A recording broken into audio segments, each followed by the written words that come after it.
Hi friend, welcome to R academy. তো যে সমস্ত ক্যান্ডিডেট মাধ্যমিক পরীক্ষা দিবে 2025 সালে, তাদের জন্য মোস্ট ইম্পর্টেন্ট, 2025 সালে যারা মাধ্যমিক দিবে তাদের জন্য মোস্ট ইম্পর্টেন্ট আজকে তোমাদের বাংলা থেকে সাজেশন। আমরা কিন্তু রীতিমতো ক্লাস আপডেট দেবো তোমাদেরকে, প্রত্যেক দিন একটা করে ক্লাস দেবো। আর যারা আমাদের পেড ব্যাচে অ্যাডমিশন হতে চাও, তোমাদের এখন থেকে পরীক্ষা পর্যন্ত লাস্ট পর্যন্ত তোমাদের 999 টাকা তোমরা অ্যাডমিশন হতে পারো। এখান থেকে সব A to Z সব নোট পেয়ে যাবে, ঠিক আছে? এখান থেকে A to Z সব নোটস পেয়ে যাবে। এখান থেকে তোমাদের মোটামুটি 80% প্লাস তোমাদের কমন থাকবে, ঠিক আছে? তোমরা চাইলে অ্যাডমিশন হতে পারো। তো চলো কথা না বাড়িয়ে ক্লাস শুরু করি। ভিডিও নিচে ডিসক্রিপশন হোয়াটসঅ্যাপ গ্রুপ আছে, সেখানে তোমরা চাইলে জয়েন হয়ে থাকতে পারো।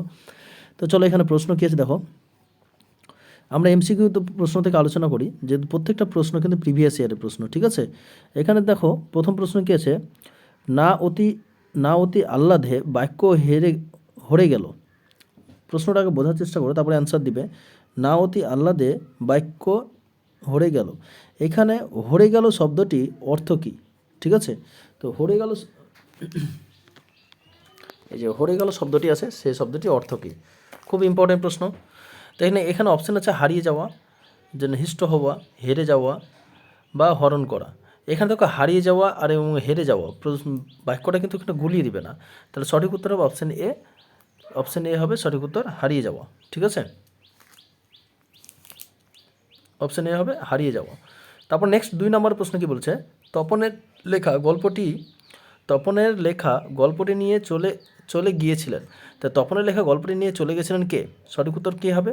তপনের বাবা, তপনের ছোটো মেসো, তপনের ছোটো মামা, তপনের ছোটো মাসি। এখানে তোমাদের দুটো অপশান থাকবে, এখানে তপনের ছোটো মেসো না তপনের ছোটো মাসি, ঠিক আছে? এই দুটো প্রশ্নে কেউ অপশান তপনের ছোটো মেসো অথবা তপনের ছোটো মাসি, এই দুটোতে কনফিউজ হবে। তো সবসময় মনে রাখবে তপনের যে লেখা গল্পটি নিয়ে চলে গেছিলো তপনের ছোটো মাসি, ঠিক আছে? তারপরে দেখো 3 নম্বরে চলে, 3 নম্বর প্রশ্ন কী আছে দেখো, তবু ধ্বনি ধ্বনি পড়ে যায়। তো ধ্বনি ধ্বনি শব্দ অর্থ কী? তো তামাশা, প্রশংসা, ব্যঙ্গ না নিন্দা। এখানে ধ্বনি ধ্বনি অর্থ হচ্ছে যে প্রশংসা করা, তাহলে অপশান বি হবে সঠিক উত্তর। এখানে প্রশংসা করা হবে সঠিক উত্তর।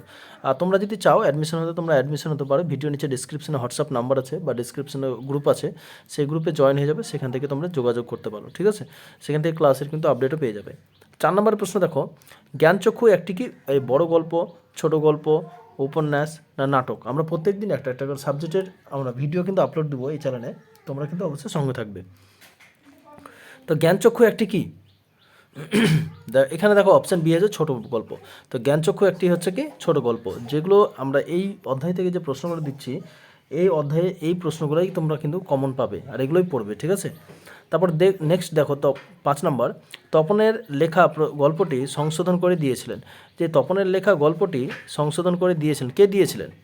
তপনের মামা, তপনের ছোটো মাসি, তপনের ছোটো মেসো না তপনের ছোটো মামা? সঠিক উত্তর কোনটা হবে? তাহলে এখানে দেখো তপনের ছোটো মাসি কিন্তু গল্পটা নিয়ে চলে গেছিলো, আর এই যে গল্পটা সংশোধন করে দিয়েছে তপনের ছোটো মেসো। তাহলে এই যে গল্পটা সংশোধন করে কে দিয়েছিলেন? তপনের ছোটো মেসো। খুব ইম্পর্টেন্ট প্রশ্ন, মনে রাখবে। তপনের ছোটো মেসো কিন্তু এটা সংশোধন করে দিয়েছিল। তোমাদের লাস্ট এখন থেকে মোটামুটি তোমার 3 মাস থাকছে, 3 মাস, ঠিক আছে? 3 মাস আমাদের পেড ব্যাচে অ্যাডমিশন হতো, 999 টাকা অ্যাডমিশন হতে পারো। তোমাদের এখানে A to Z সব ম্যাথ, ইংলিশ সব তোমাদের কিন্তু নোট পেয়ে যাবে, ঠিক আছে? প্লাস ক্লাসও পাবে, ক্লাস প্লাস নোট, ঠিক আছে? আলাদা করে কোনো আমাদের ব্যাচ করছি না। তো তোমাদের এখানে গুগল মিটে ক্লাস পাবে 3 মাস, 3 মাসে তোমার 999 টাকা অ্যাডমিশন হতে পারো। তারপর নেক্সট প্রশ্ন দেখো, এখান থেকে 100% তোমার 80+ কিন্তু কমন পাবে। 6 নম্বর প্রশ্ন কী আছে দেখো, যাকে দেখে তপনের চোখ মার্বেলের মতো হয়ে গেল। এই যে তপনের চোখ মার্বেলের মতো হয়ে গেল, এটা কাকে দেখে তপনের চোখ মার্বেল হয়ে গেছিলো? তোমরা সবাই জানো, বাবাকে, দিদিকে, না নতুন মেসোকে, না নতুন মেসোমশাইকে? সঠিক উত্তর কোনটা হবে? তো যাকে দেখে তপনের চোখ মার্বেলের মতো হয়ে গেল, সঠিক উত্তর কোনটা হবে? তাহলে এখানে সঠিক উত্তর হবে অপশান ডি, বা নতুন মেসোকে দেখে কিন্তু তপনের চোখ মার্বেল মতো হয়ে গেল, ঠিক আছে? তো তপনের ছোটো মেসোকে দেখে তপনের চোখ কিন্তু মার্বেলের মতো হয়ে গেছিলো। তারপরে দেখো এখান থেকে আরেকটা প্রশ্ন আছে, যে তপনের চোখ মার্বেল হয়ে যাওয়ার অর্থ কী? এই যে তপনের চোখ মার্বেল হয়ে গেছিলো, এটা হয়ে যাওয়ার অর্থ কী? তো এখানে অবাক হয়ে যাওয়া, চোখ পাকানো, রেগে যাওয়া না চোখ লাল হয়ে যাওয়া? সঠিক উত্তর কোনটা হবে? তাহলে তপনের চোখ মার্বেল হয়ে যাওয়ার অর্থ কী ছিল? ভেরি ভেরি ইম্পর্টেন্ট প্রশ্ন। তাহলে এই যে তপনের চোখ মার্বেলে হয়ে যাওয়া অর্থ হচ্ছে তপনের অবাক হয়ে যাওয়া, খুবই ইম্পর্টেন্ট প্রশ্ন, অবাক হয়ে যাওয়া। ঠিক আছে, তারপর 8 নম্বর প্রশ্ন দেখো, নতুন মেসোমশাই ছিলেন একজন কে? নতুন মেসোমশাই ছিলেন একজন গায়ক, বই প্রকাশক, লেখক না শিক্ষক? এখানে একটা শিক্ষক আছে, ঠিক আছে, এখানে শিক্ষক। সঠিক উত্তর কোনটা হবে? তো নতুন মেসোমশাই ছিলেন একজনকে, সঠিক উত্তর হবে লেখক। তার নতুন মেসোমশাই হচ্ছেন একজনকে লেখক, খুব ইম্পর্টেন্ট প্রশ্ন। ঠিক আছে, চলো নেক্সট প্রশ্ন দেখো। তারপর নেক্সট কি বলছে, 9 নম্বর প্রশ্ন, কথা শুনে ড্যাশ চোখ মার্বেল হয়ে গেল। কথা শুনে কার চোখ মার্বেল হয়ে গেছিলো? তপনের, নতুন মেসোমশাইয়ের, না নতুন পিসেমশাই, না রমেনের? সঠিক উত্তর কোনটা হবে? কথা শুনে তপনের চোখ মার্বেল হয়ে গেল, সঠিক উত্তর কোনটা হবে? অপশান এ, তপনের চোখ মার্বেল হয়ে গেল। তো মনে রাখবে, এই কথা শুনে তপনেরই চোখ মার্বেলের মতন হয়ে গেছিলো। মার্বেল মতন হয়ে যাওয়ার কারণটা কী ছিল? যে নতুন মেসোমশাই যে ছিলেন তাকে দেখে তপনের চোখ কিন্তু মার্বেলের মতন হয়ে গেছিলো। 10 নম্বরের প্রশ্ন কী আছে দেখো,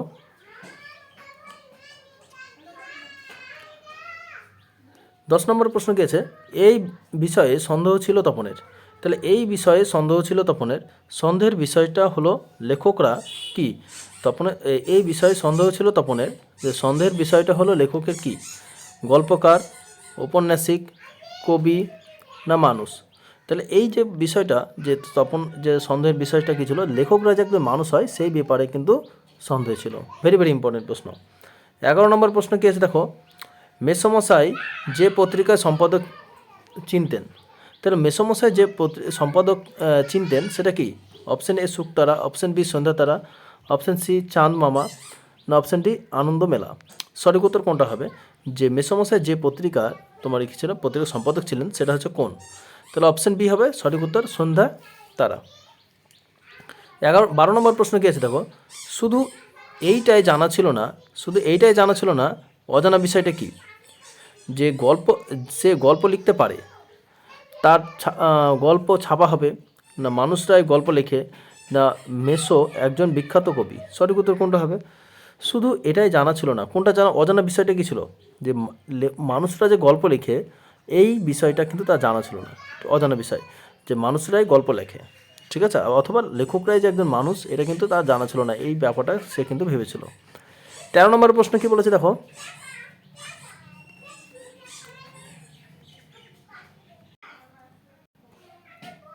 তারপর নেক্সট প্রশ্ন 13 নম্বর প্রশ্ন দেখো, 13 নম্বর প্রশ্ন কি বলেছে, আমাদের থাকলেও আমরা চেষ্টা করে দেখতাম। তা আমাদের থাকলেও আমরা চেষ্টা করে দেখতাম কথাটি বলেছেন কে? অপশান এ ছোটো মাসি, অপশান বি ছোটো মেসো, অপশান সি মেজো কাকু, অপশান ডি বড় মামা? সঠিক উত্তর কোনটা হবে? তা আমাদের থাকলেও আমরা চেষ্টা করে দেখতাম, কথাটি কে বলেছেন? মেজো কাকু। খুব ইম্পর্টেন্ট প্রশ্ন, মেজো কাকু। 14 নম্বর প্রশ্ন কি আছে, জ্ঞানচক্ষু গল্পে জহুরি বলতে যাকে বোঝানো হয়েছে তিনি হলেন কে? তো জ্ঞানচক্ষু গল্পে জহুরি বলতে যাকে বোঝানো হয়েছে তিনি হলেন কে? নতুন মেসো, ছোটো মেসো, মেজো কাকু, না ছোটো মাসি? সঠিক উত্তর কোনটা হবে? জ্ঞানচক্ষু গল্পে জহুরি বলতে যাকে বোঝানো হয়েছে তিনি হলেন একজন কি? অপশান এ নতুন মেসো। সঠিক উত্তর হবে কি? নতুন মেসো। খুব ইম্পর্টেন্ট প্রশ্ন। 15 নম্বরের প্রশ্ন দেখো কি আছে, ছোটো মেসো তপনদের বাড়িতে বেড়াতে এসেছিলেন। এই যে ছোটো মেসো, ঠিক আছে, তপনদের বাড়িতে কী হচ্ছে, বেড়াতে এসেছিলেন, সঙ্গে নিয়ে কি? সন্ধ্যাতারা পত্রিকা, চাঁদমামা পত্রিকা, আনন্দমেলা পত্রিকা, না শুকতারা পত্রিকা? সঠিক উত্তর কোনটা হবে? অপশান দাগ দেওয়া আছে সন্ধ্যাতারা পত্রিকা। ঠিক আছে, তো ছোটো মেসো তপনের বাড়িতে বেড়াতে এসেছিলেন, সঙ্গে নিয়ে গিয়েছেন সন্ধ্যাতারা পত্রিকা। খুব ইম্পর্টেন্ট প্রশ্ন কিন্তু, ঠিক আছে। তারপর নেক্সট প্রশ্ন দেখো কি আছে, 16 নম্বর প্রশ্ন কি বলেছে দেখো, তপনের লেখা গল্পের নাম ছিল, তপনের লেখা যে গল্পের নামটা কি ছিল? প্রথম পরীক্ষা, শেষ রাত, প্রথম দিন, না অবসর? সঠিক উত্তর, তপনের লেখা যে গল্পের নাম ছিল সেটা হচ্ছে কি? প্রথম দিন। সঠিক উত্তর হবে অপশান সি হবে সঠিক উত্তর, প্রথম দিন। 17 নম্বর প্রশ্ন দেখো, গল্প লেখক তপন এর সম্পূর্ণ নাম কি? যে গল্প লেখক তপনের যে সম্পূর্ণ নামটা কী ছিল? এই তপনের সম্পূর্ণ নামটা কী ছিল? সঠিক উত্তর কী হবে? তপন কান্তি রায়, তপন কুমার রায়, তপন চন্দ্র রায়, না তপন রায়? সঠিক উত্তর হবে অপশান বি, তপন কুমার রায়। তাহলে তপনের সম্পূর্ণ নাম কী ছিল? তপন কুমার রায়। খুব ইম্পর্টেন্ট প্রশ্ন। 18 নম্বর প্রশ্ন কী আছে দেখো, বাড়িতে তপনের নাম হয়ে গিয়েছিল। ঠিক আছে, বাড়িতে তপনের নাম কি হয়ে গেছিলো? কবি সম্রাট, কথাশিল্পী, সাহিত্য সম্রাট না কবি সাহিত্যিক কথাশিল্পী? সো দেখো এখানে কথাশিল্পী আছে প্লাস এখানেও কথাশিল্পী আছে, তাহলে এটা হবে কি অপশান ডি হবে সঠিক উত্তর, কবি সাহিত্যিক কথাশিল্পী, মনে রাখবে। তাহলে বাড়িতে তপনের নাম হয়ে গেছিল কবি সাহিত্যিক কথাশিল্পী, খুব ইম্পর্ট্যান্ট প্রশ্ন। তারপর নেক্সট প্রশ্ন চলে যায় 19 নম্বরের প্রশ্ন। দেখো কি বলেছে, এ দেশে কিছু হবে না কথাটি প্রবক্তা হলেন কে? তপন, ছোট মাসি, ছোট মেসো, তপনের বাবা। তাহলে এই দেশে কিছু হবে না এই কথাটি প্রবক্তা কে ছিলেন? তপন না ছোট মাসি না ছোট মেসো না তপনের বাবা? সঠিক উত্তর অপশান সি, ছোট মেসো। এই যে ছোট মেসো এ দেশে কিছু হবে না বলে উঠে চলে যেতেন। 20 নম্বর প্রশ্ন দেখো কি আছে, তপনের লেখা গল্প তার মেসোমশাইকে দিয়েছিলেন। যে তপনের লেখা গল্পটা তার মেসোমশাইকে দিয়েছিলেন, ছোট মাসি, তপনের বন্ধু, তপনের বাবা না তপনের মা? এই তপনের লেখা গল্পটি এই যে মেসোমশাইকে দিয়েছিলেন, কে দিয়েছিলেন? ছোট মাসি। ছোট মাসি তপনের কাছ থেকে নিয়েছিলেন, এই ছোট মাসি তারপরে মেসোমশাইকে দিয়েছিলেন। ঠিক আছে, মনে রাখবে। তো এখানে তোমাদের 20টা প্রশ্ন কেমন হলো অবশ্যই তোমরা কমেন্টে লিখবে। আরও প্রশ্ন আছে যেগুলো আমরা নেক্সট ভিডিওতে নিয়ে আলোচনা করব। তো আজকের ভিডিওটা এই পর্যন্তই। যদি ভালো লাগে অবশ্যই বন্ধুদের মধ্যে শেয়ার করবে। ধন্যবাদ।